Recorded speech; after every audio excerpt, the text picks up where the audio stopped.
I'm starting to give what Milos has been saying all along about not willing to suffer enough. I'm starting to give that a lot of credence at the moment.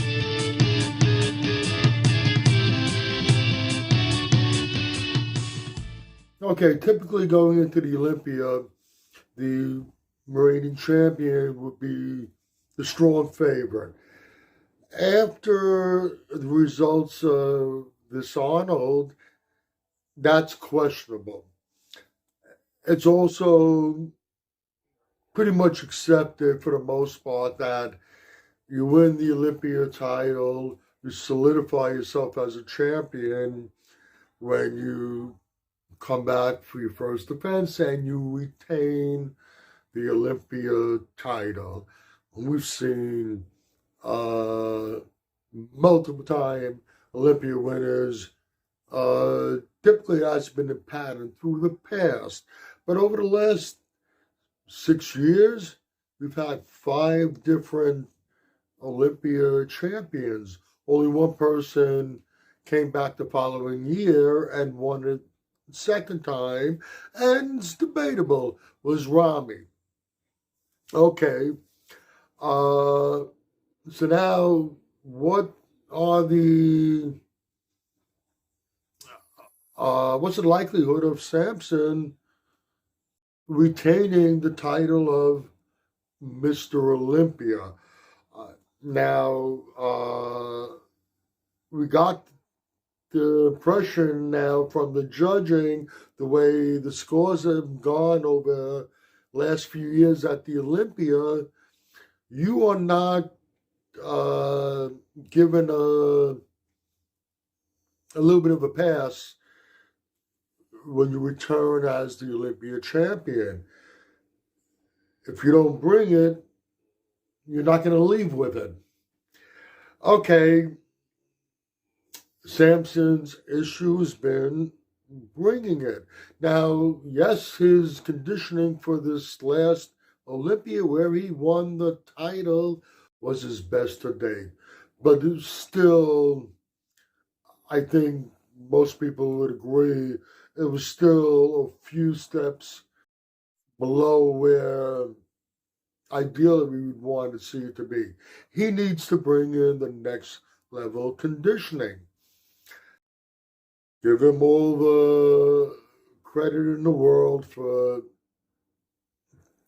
it's basically putting on the line to a degree, doing the Arnold before he makes his first defense of the Olympia title. But he did not deliver, obviously. His conditioning was probably a step down from his Olympia conditioning. If he doesn't bring in that next level of conditioning, it's going to be a rough going for him at the Olympia. Why can't he bring in that level of conditioning? Now, Milos, who worked with him for quite a few years, really brought him up a lot. And it's not sour grapes because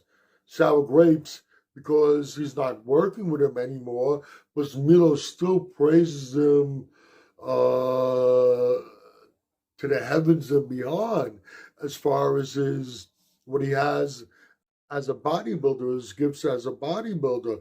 But he has also said on numerous times on the Cutler cast, Milos is there quite often with Jay and manage him out. He said it numerous times when a topic came up.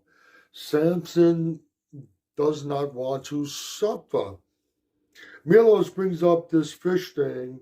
I had a fish being talked about a lot.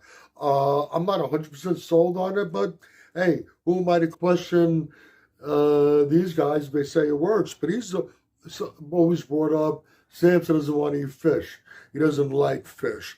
I do remember watching videos of Kevin Levrone in preparation for a contest, and for weeks on end, 6 meals a day was fish and vegetables.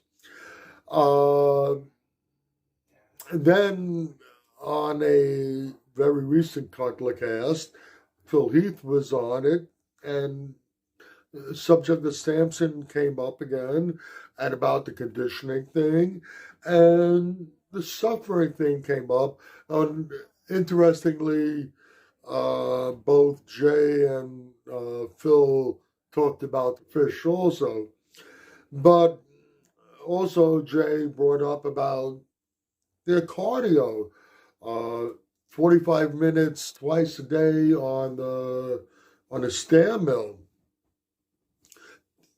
Amongst other things, they pushed it with doing their cardio.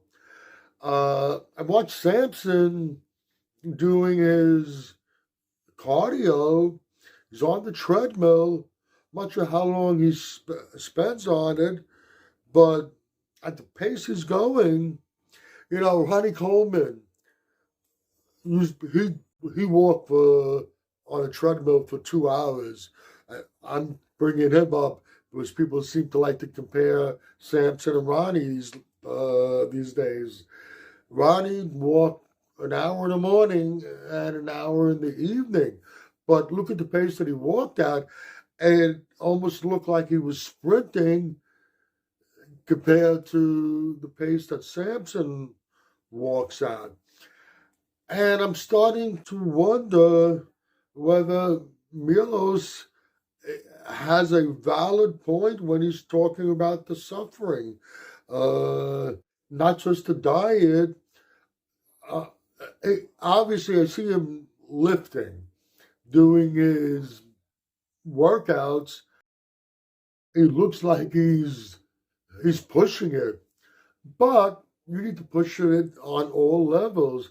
It definitely doesn't look like he's pushing it very much as far as his cardio goes, and I don't know how much he's willing to suffer with his diet.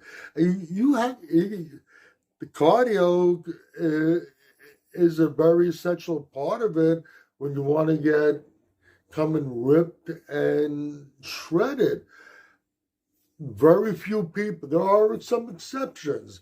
Dexter Jackson, the first half of his pro career, didn't do any cardio, didn't even do any ab work. It was only afterwards he started incorporating a little bit of ab work and 20 minutes at a slow pace on a bike in the morning. But Dexter Jackson is an anomaly. Most people need to push it, and some need to do more than others. I'm starting to give what Milos has been saying all along about not willing to suffer enough. I'm starting to give that a lot of credence at the moment.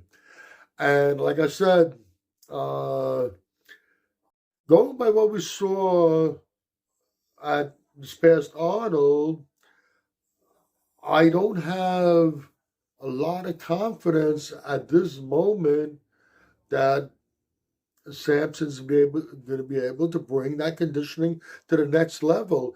And with all those God-given gifts he's got, I think if he can bring us conditioning wise, if he can't bring it to the next level, he's not going to leave that night two-time Mr. Olympia. You can agree or disagree with anything I've said. Either way, let me know in the comments section. This is Michael Diamond. I'd like to thank you for watching Muscle Central.